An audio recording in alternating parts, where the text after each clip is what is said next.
मोतिहारी के बलुआ चौक पर new life Ayurveda clinic में डॉक्टर राहुल कुमार के द्वारा आयुर्वेद पद्धति से शुगर एवं थायराइड का इलाज शुरू किया गया है। रविवार, मंगलवार और गुरुवार को आयुर्वेद डॉक्टर राहुल कुमार के द्वारा सेवा दिया जा रहा है, जहां डॉक्टर राहुल कुमार ने बताया कि आयुर्वेद पद्धति से शुगर एवं थायराइड से जड़ से छुटकारा संभव है।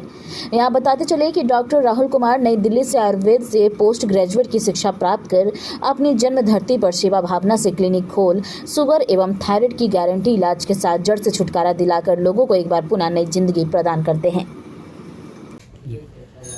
हमारी क्लिनिक है बलुआ में, new life Ayurveda clinic, doctor Rahul Kumar, है ना। डायबिटीज़, थायराइड एवं लीवर रोग चिकित्सक हैं हम। और डायबिटीज़ और थायराइड जो है, इसके कारण जो है बहुत सारे सिम्टम्स जो है हमारे बॉडी में रहते हैं, जैसे कि शरीर में दर्द होना, गैस बनना, बहुत सारी वेट लॉस होना या वेट गेन होना। तो ये समस्या जो है, यदि हम लोग ग्लैंड पे काम करें, जैसे डायबिटिक में केस में पेनक्रियाज के बीटा सेल जो होते हैं उस पर हम लोग काम करें, या थायराइड ग्लैंड पे काम करें, तो धीरे धीरे करके क्या होता है कि पेशेंट जो है ठीक होना शुरू हो जाता है। और बहुत से ऐसे पेशेंट हैं जिनका जड़ से ठीक होता है यदि हल्का परहेज में रहते हैं तो, ठीक है। तो डायबिटीज़ और थायराइड काफ़ी तेज़ी से बढ़ रहा है। इसको रोकना है और जागरूकता, सभी मरीज को जागरूक होना है और एक बार हमारे यहाँ आए और इलाज कराएं। बहुत काफ़ी ज़्यादा जो है फ़ायदा लोगों को होता है। कैसे इलाज करते हैं सर? हम आयुर्वेद के माध्यम से इलाज करते हैं, है ना। और जो भी मेडिसिन है हमारा आयुर्वेदिक ही है। धीरे धीरे करके जो है उसमें हल्का समय लगता है। 8 से 10 दिन में जो भी सिम्टम्स होते हैं डायबिटिक और थायराइड के, वो ठीक होने शुरू हो जाते हैं। डायबिटिक और थायराइड जो है आपको अराउंड जो है, जो क्रोनिक डिजीज है पहले से लंबे समय से है, उनको 1 साल लग जाता है। और जो लगभग 6 महीना 7 महीना साल भर से है, तो उनको लगभग 6 से 7 महीना में वो क्यूर हो जाता है। कुछ पेशेंट 4 महीने में भी हो जाते हैं।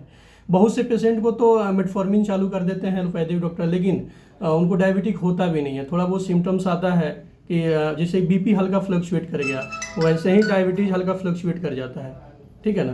तो उसको हम लोग मैनेज कर सकते हैं नॉर्मल वॉकिंग या फिर सलाद वगैरह ऐड करके भोजन में, मैंने कच्चा भोजन को ऐड करके, या फिर रात का भोजन बंद करके शाम में भोजन करा के। ये कुछ तरीके हैं जिससे कि बिना दवा का भी उसको ठीक किया जा सकता है। जैसे बीपी फ्लक्चुएट कर जाता है स्ट्रेस लेने से, वैसे ही बीपी, डायबिटीज और थायराइड तीनों एक दूसरे से जुड़ा हुआ है। ज़्यादा स्ट्रेस लेंगे, मोस्ट ऑफ द केसेज जो होता है आज के डेट में, है ना सर, वो एक्चुअली आपको स्ट्रेस लेने से ही ये तीनों बढ़ता है, ठीक है।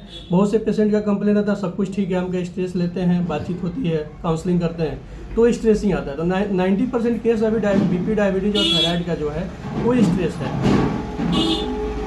कभी कभी मरीज को, शुगर के मरीज को घाव नहीं ठीक हो पाता है या कोई पार्ट गंवाना पड़ता है? हाँ, 100% घाव ठीक होगा सर हमारे यहाँ। कोई भी, सभी से रिक्वेस्ट है जितने पेशेंट हैं और जिनके माध्यम से जो जानते हैं वो बताएं।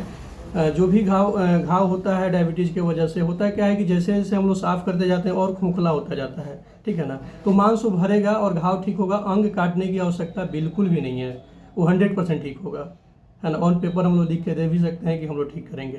कैसे ठीक होगा? उसमें आयुर्वेद की दवा हमारी चलती है, ठीक है ना। जियोडाइफ्रिन करके है, उसके बाद फिर जो है डायबिटिक केयर है, और एक मेडिसिन आती है, उसमें घाव पे डलना होता है, बाकी दवा खाना होता है। और धीरे धीरे करके 8 से 10 दिन में घाव भरना शुरू हो जाता है। एक से 1.5 महीना में ठीक हो जाता है।